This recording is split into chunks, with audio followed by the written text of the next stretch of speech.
Region, striking members of the Association of Senior Staff in Public Universities say they remain unfazed despite assurances by government to address their concerns.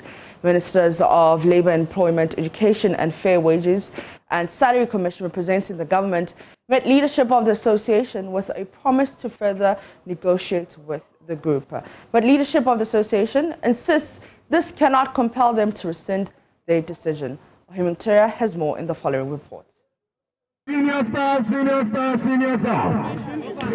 The time is now. Over 6,000 members of the association in 10 public universities laid down their tools Wednesday in protest over poor working conditions and failure of government to pay accrued pensions.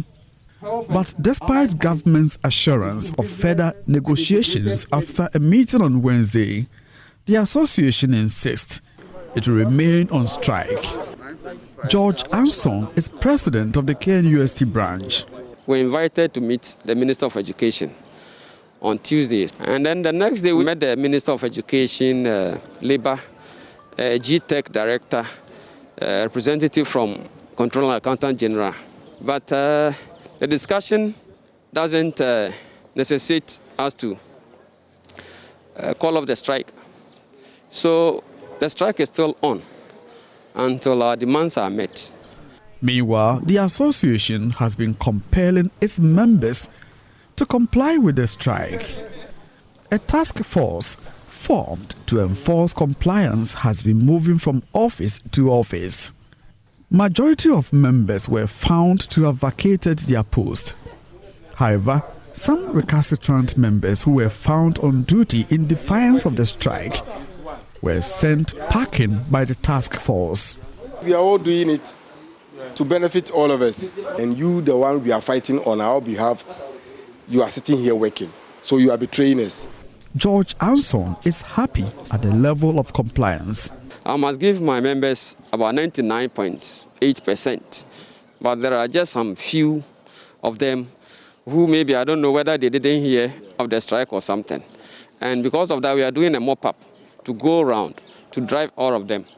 So we are fully satisfied, and we've seen the impact. Our bosses have been calling us, some are pleading and other things, but we stand resolute until our demands are met. The action, which entered its second day Thursday, is already having a toll on academic work. Some students of KNUST shared their frustrations with JoyNews. I doing some analysis that involve heavy metal analysis, so I went to the Department of Chemistry to consult their laboratory as to whether they are able to carry on the analysis, and I learned that the lab demonstrators were on strike, so it was impossible. As a result, I couldn't be able to carry out the analysis. It's something that hindering the progress of my work. Time constraint could be one of the factors that comes into play, because it's possible that I might not be able to complete my research on time. From Kumasi, for JoyNews, Himantara reporting.